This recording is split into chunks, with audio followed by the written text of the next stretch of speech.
Welcome to my YouTube channel Shri Sougata astropalmist. তো আজের আমি একটা খুব বিতর্কিত বিষয় কিন্তু প্রচলিত বিষয়, সেটা হচ্ছে ব্ল্যাক মানি। এটা নিয়ে আলোচনা করব। অর্থাৎ যে ইনকামটা বা যে টাকাটা অন্যায্য, অবৈধ, বা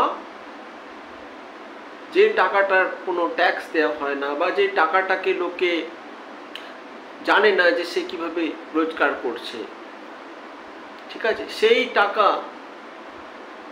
অনেক মানুষই আজকের দিনে রোজগার করছে, বা আজকের অনেক মানুষের এই টাকার সোর্স অফ ইনকামের জন্য বড়লোক হচ্ছে, বা এই টাকার জন্য আবার অনেকে জেল খাটছে এই ব্ল্যাক মানির জন্য। ব্ল্যাক মানি এমন একটা টাকা, এই টাকাটা সাধারণভাবে ব্যাংকে রাখে না অনেকে। এই টাকাটা ব্যাংকে রাখলে সমস্যা হয়, কারণ এটা হচ্ছে একটা মানুষ যে টাকাটা স্বাভাবিক ইনকাম দেখাচ্ছে, সেই ইনকামের থেকে বেশি যখনই ইনকামটা হয়ে যাচ্ছে, প্রচুর পরিমাণ ইনকাম হয়ে যাচ্ছে, সেইটাকে ব্ল্যাক মানি হিসেবে ধরা হয়, বা এটা অবৈধভাবেই রোজগার করা হয়। আইনকে ফাঁকি দিয়ে বা সোসাইটির চোখকে ফাঁকি দিয়ে এটা সিক্রেট ওয়েতে রোজগার করা হয়। তো এই ব্ল্যাক মানি খুবই খারাপ একটা বিষয়, কিন্তু এই ব্ল্যাক মানি নিয়ে বহু চর্চাও হয়। ব্ল্যাক মানি যাদের আছে তাদের অবস্থা খুব ভালো ছিল, কিন্তু যেই তাদেরকে পুলিশ বা ইনকাম ট্যাক্সের লোকেরা ধরছে, তারা কিন্তু তাদের অবস্থা খারাপ হয়ে যাচ্ছে এবং তাদের জেল কাস্টাডিও হচ্ছে। তো এই ব্ল্যাক মানি অ্যাস্ট্রোলজিতে কোন প্ল্যানেট থেকে বিচার হয় বা কোন ভাব থেকে বিচার হয়, এটা অনেক জ্যোতিষ শিক্ষার্থীর জানার দরকার, যারা অ্যাস্ট্রোলজি বিচার করছেন বা অ্যাস্ট্রোলজি শিখছেন তাদের জন্য। তো ব্ল্যাক মানি বিচার হয়, ব্ল্যাক মানির কারক গ্রহ হচ্ছে রাহু। যা কিছু অবৈধ, অন্যায্য, যা কিছু মানে যত রকমের খারাপ পথে রোজগার আছে বা ফাটকা রোজগার আছে, যে রোজগার পরিশ্রম করে করা হয় না, সেই সব যাবতীয় সোর্স অফ ইনকাম রাহু থেকে বিচার হয়। আর একটা ব্ল্যাক মানির তখনই এই সোর্স অফ, যখন একাদশ স্থান থেকে হচ্ছে আমাদের আয় বিচার হয়। জন্মকুণ্ডলীর একাদশ স্থান হচ্ছে আয়, ইনকাম, আর 8th হাউস হচ্ছে secret source of income, secret, যেটা দেখানো হচ্ছে না, টেবিলের তলায় ইনকামও বলে অনেকে। তো যেটা জানে না লোকে, ঠিক আছে, সেই ইনকামটা হচ্ছে 8th হাউস, সেই জায়গাটা হচ্ছে 8th হাউস। তাহলে 11th অর্থাৎ একাদশ ভাব, 8th হাউস বা অষ্টম ভাব, আর তার সাথে রাহুর একটা কানেকশন যদি থাকে কারোর জন্মকুণ্ডলিতে, তাহলে জানবেন তাদের সোর্স অফ ইনকামটা বিপথে বা অবৈধ উপায় বা অন্যায্য উপায় হতে পারে, এবং সেটা বিভিন্ন হাউসে বসে থাকলে কীরকম রেজাল্ট দিতে পারে সেই অনুযায়ী তাদের বিষয়টা দেখা যায়। যদি সেকেন্ড হাউসের সাথে 11th বা 8th কানেকশন এবং রাহুর কানেকশনে তাহলে তাদের বেশিরভাগ সোর্স অফ ইনকাম এবং ব্যাংক ব্যালেন্সই মানে যা কিছু তাদের ভ্যালু, ওটা কিন্তু থেকে হবে, অবৈধ উপায় বা অন্যায্য উপায় হবে। তারা দেখা যাবে হয়তো একটা চাকরি করে, লোক দেখানো চাকরি করে বা লোক দেখানো কোনো কিছু করে, কিন্তু তাদের একটা অন্য সোর্সে প্রচুর টাকা রোজগার হয়ে যাচ্ছে এবং তাদের আর্থিক অবস্থা খুব ভালো হয়ে যাচ্ছে, এবং সেই টাকাটা কেউ দেখতে পাচ্ছে না। এই টাকার কোনো হিসেব দিতে হয় না, এর কোনো হিসেব থাকে না। এটা ব্ল্যাক মানি হিসেবে ধরা হয় সাধারণভাবে, যতদূর আমি জানি বা আমরা জানি। হ্যাঁ, তো যেটাকে বলা হয় সিক্রেট সোর্স অফ ইনকাম। তো দ্বিতীয়র সাথে কানেকশন হলে তার ভ্যালুটা বাড়ছে, সেই ভ্যালুটা বাড়ছে কিন্তু ব্ল্যাক মানির জন্য। চতুর্থ ভাবের সাথে যদি কানেকশন হয়, এই ঘরগুলো হচ্ছে আমাদের ইনকাম স্ট্যাটাস, এইগুলো যেমন হচ্ছে দ্বিতীয় ভাব, চতুর্থ ভাব থেকে বাড়ি গাড়ি বিচার হয়। তারপরে হচ্ছে সপ্তম ভাব হচ্ছে আমাদের ব্যবসা। তারপরে হচ্ছে 9th হাউস হচ্ছে আমাদের ভাগ্যোন্নতি বা ভাগ্যের পতন, 9th হাউস থেকে বিচার হয়। 10th হাউস, 11th হাউস এইগুলো থেকে আর্থিক জায়গা বিচার হয়। তাহলে 11th তো অলরেডি এখানে ইনভলভ হয়ে যাচ্ছে একাদশ ভাব। একাদশ ভাবে যদি রাহু বসে থাকে বা অষ্টম ভাবেও যদি রাহু কারোর বসে থাকে, তাদেরও সিক্রেট সোর্সে ইনকাম হতে পারে। তারা অবৈধ উপায়ে বা কোনো অন্যায্য উপায়ে তাদের রোজগার প্রচুর হতে পারে। আমি কোনটা খারাপ, কোনটা ভালো, কোনটা অন্যায়, কোনটা ন্যায়, এটাতে আসছি না, কিন্তু অ্যাস্ট্রোলজিতে কি বিচার হয় সেটা বলছি, যে কিভাবে বিচার করবেন আপনারা বা কিভাবে দেখা যাবে যে তার এইভাবে টাকা পয়সা হতে পারে, প্রচুর টাকা হতে পারে।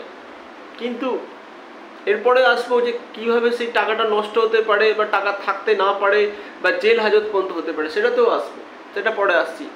এবার ধরে রাখুন কারোর চতুর্থভাবে বসে আছে, 11th সাথে 8th হাউসের কোনো কানেকশন হয়ে বসে আছে এবং তার সাথে রাহুর কানেকশন হয়ে বসে আছে, তাহলে তার বাড়ি গাড়ি যা কিছু হবে ব্ল্যাক মানির টাকায় হবে, ব্ল্যাক মানিতে হবে।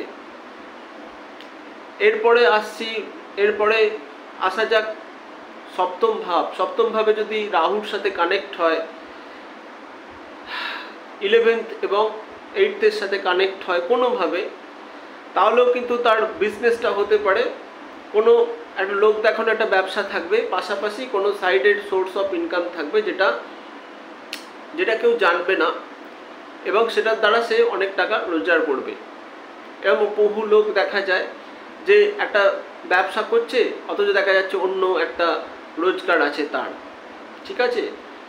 দেখা গেল হয়তো কারোর একটা মানে সাধারণ একটা চায়ের দোকান আছে, কিন্তু সে হয়তো রাত্রির বেলা দেখা যায় মদের বোতলও বিক্রি করে, মদ বিক্রি করছে, ঠিক আছে।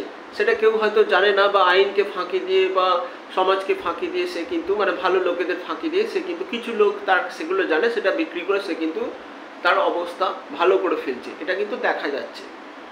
তো এটাও কিন্তু ওই 7th সাথে যখন কানেকশন হয় রাহুর, এবং তার সাথে একাদশ এবং অষ্টমের কানেকশন হয়, অষ্টম ছাড়া তো সিক্রেট ব্যাপারটা আসে না, তো অষ্টমের যখন কানেকশন হয় তখন এটা হবে। এরপরে আসছি নবম স্থান 9th হাউস। 9th হাউস হচ্ছে সব থেকে ভালো ঘর, ধর্মের ঘর, ভাগ্যের ঘর, শুদ্ধ ঘর, এটা বৃহস্পতি 9th হাউসের কারক। কিন্তু এইখানে যখন রাহুর একটা প্রভাব চলে আসবে, রাহুর একটা এবং অষ্টমের সাথে 11th সাথে, তার ভাগ্যোন্নতির ব্যাপারটাও কিন্তু রাহু নির্ণয় করবে। সে কিন্তু অবৈধ পথে রোজগার করে বড়লোক হতে পারে, ভাগ্য ঘুরিয়ে ফেলতে পারে। অন্যায্য পথে সে হয়তো সৎ পথে কিছু করতে পারলো না, অন্যায্য পথে রোজগার করে বড়লোক হয়ে গেল, এরকম হতে পারে। এরপরে আসছি 10th হাউস। 10th হাউস থেকে আমাদের স্ট্যাটাস বিচার হয়, আমাদের স্ট্যাটাস, সোশ্যাল স্ট্যাটাস, কে কি স্ট্যাটাসের লোক। স্ট্যাটাস যদি সেখানে 11th সাথে 8th সাথে এবং রাহুর কানেকশন থাকে, 11th দশমের সাথে কোনোভাবে যোগ থাকে, তাহলে তার যাবতীয় স্ট্যাটাস হাই স্ট্যাটাস হয়ে যাবে কিন্তু, এবং কিছু দিনের মধ্যে হয়ে যাবে এই ব্ল্যাক মানির কারণে। হয়তো একটা এমন কোনো পদ পেলো, এমন কোনো একটা চেয়ার পেলো, এমন কোনো একটা চাকরি পেলো, এমন কোনো একটা সোর্স অফ ইনকাম পেলো, সেটার কারণে কিন্তু সে প্রচুর পরিমাণে ব্ল্যাক মানি রোজগার হচ্ছে, অবৈধ উপায়ে অর্থ রোজগার হচ্ছে, যে অর্থের ব্যাপার সোর্স কেউ জানে না, এরকম একটা সোর্সে অর্থ রোজগার হয়ে যাচ্ছে। এটা এইভাবে মানুষের জীবনে দেখা যায়। তার লোকে ভাবছে এই বাবা এতে সামান্য রোজগার করে, এ তারা সামান্য চাকরি করে, তাহলে এত টাকা রোজগার কী করে করছে, এভাবেই তার রোজগার হয়ে যাচ্ছে, কেউ জানতেও পারছে না। এটাই হচ্ছে ব্ল্যাক মানি বলা হয় বা সিক্রেট সোর্স অফ ইনকাম বলা হয়, এগুলো বলা হয়। এটার কারক গ্রহ কিন্তু রাহু। এরপরে আসছি এই টাকা কখন সে জেল কাস্টাডিতে যেতে পারে বা টাকা নষ্ট হয়ে যেতে পারে, তার আর্থিক অবস্থা খারাপ হয়ে যেতে পারে। রাহু যেমন দেয় রাহু তেমন নেয়ও, এটাও ঠিক। যদি কোনো কারণে 11th লর্ড এবং মানে একাদশ ভাবপতি এবং অষ্টম ভাবপতিকে খুব ভালো করে দেখতে হবে। একাদশ ভাবপতি যদি সক্ষেত্রী হয়, উচ্চ হয়, অষ্টম ভাবপতি যদি সক্ষেত্রী হয়, উচ্চ হয়, রাহুর পজিশন যদি ভালো হয়, তাহলে সে কিন্তু এইরকম অবৈধ রোজগারে সে বিরাট বড়লোক হবে, তার কিন্তু কেউ কিছু করতে পারবে না সেইভাবে, বা তার রোজগারটা থেকে যাবে।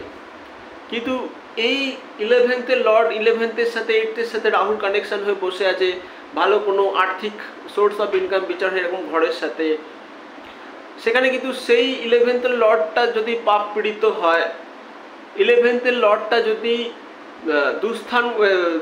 দুস্থান তো অলরেডি 8th যদি ডেবিলিটেটেড হয়, অর্থাৎ নিচস্থ অবস্থায় বসে থাকে, দুর্বল অবস্থায় বসে থাকে, কম্বাস্ট অবস্থায় বসে থাকে, রবির সাথে কানেকশন হয়েছে, বা রাহুর সাথে একাধিক কোনো পাপগ্রহ বা শুভ গ্রহের সাথে কানেকশন হয়ে বসে আছে, বা স্যাটার্নের দৃষ্টি আছে।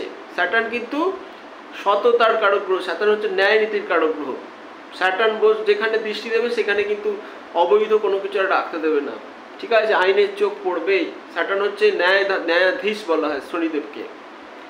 তো কাজেই এই স্যাটার্নের সাথে যদি কানেকশন হয়, তাহলে কিন্তু তার সোর্স অফ ইনকাম একটা সময় 12টা বাজবে, লোকের চোখের সামনে আসবে, খবরের কাগজে নাম উঠবে, এবং তার জেল কাস্টডি হতে পারে, তার সোর্স অফ ইনকাম নষ্ট হয়ে যেতে পারে, টাকা পয়সা নষ্ট হয়ে যেতে পারে। তো লর্ড 11th লর্ড দেখতে হবে, সেটা যদি কম্বাস্ট অবস্থায় থাকে। অষ্টমের লর্ডকে দেখতে হবে, অষ্টম ভাবপতি সেটা যদি কম্বাস্ট অবস্থায় থাকে, নিচস্থ অবস্থায় থাকে, এগুলো যদি হয়ে থাকে, তাহলে কিন্তু এই ব্যাপারগুলো, তাহলে কিন্তু তার টাকা পয়সা শেষ হয়ে যাবে, নষ্ট হয়ে যাবে, তার টাকা পয়সার সোর্স অফ ইনকামটা লোকের সামনে এসে যাবে, লোকে কিন্তু তার মান সম্মান পর্যন্ত নষ্ট হয়ে যেতে পারে। রাহুর পজিশন যদি খারাপ অবস্থায় থাকে তাহলেও হতে পারে। তো প্রত্যেকটা দিকের একটা ভালো দিক এবং খারাপ দিক আছে। অন্যায়ভাবে কেউ রোজগার করবেন না, যতটা পারবেন সততার সাথে রোজগার করবেন, ন্যায় নীতি মেনটেন করে রোজগার করবেন, এটা আমার কথা। আমি অ্যাস্ট্রোলজার হিসেবে কোনো দিন কাউকে কোনো খারাপ পরামর্শ দেবো না। বড়লোক সবাই হতে চায়, কিন্তু চাইবেন যতটা পারবেন সততা এবং ন্যায় নীতি মেনটেন করে করার, স্বচ্ছ রাখার চেষ্টা করবেন নিজেকে, তাহলে জীবনে কোনোদিন খারাপ কিছু হবে না, খারাপ দিনও দেখতে হবে না। দুদিনে রোজগার করে দুদিনে ইনকাম যখন হয়, তখন সেই রোজগার কিন্তু থাকেও না, এটাও কিন্তু মনে রাখতে হবে। সেইটাই। যাই হোক, অ্যাস্ট্রোলজির দিক থেকে আমি বিচার করলাম যে এই ব্ল্যাক মানি বা সিক্রেট সোর্স অফ ইনকাম কীভাবে বিচার হয়, এটা শুধুমাত্র শিক্ষার্থীদের জন্য।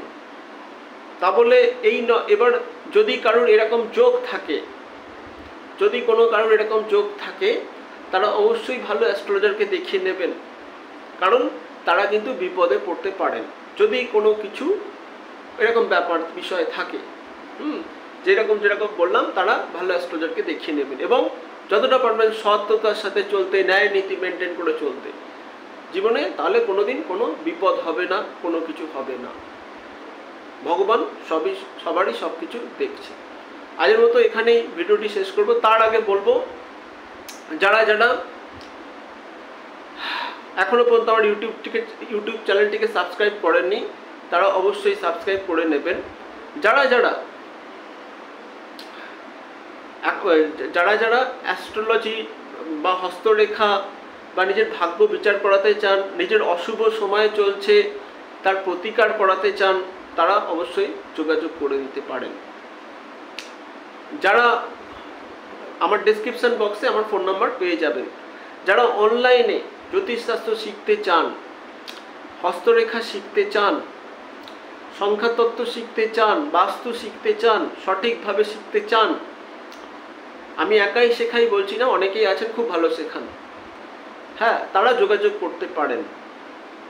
অনলাইনে অ্যাস্ট্রোলজির বিভিন্ন রকম কোর্স করানো হচ্ছে। আর যারা প্রচণ্ড সমস্যায় ভুগছেন, তারা যোগাযোগ করতে পারেন। ডেসক্রিপশন বক্সে আমার ফোন নাম্বার পেয়ে যাবেন। আজকের মতো এখানে বিদায় নিচ্ছি। ভালো থাকবেন। নমস্কার।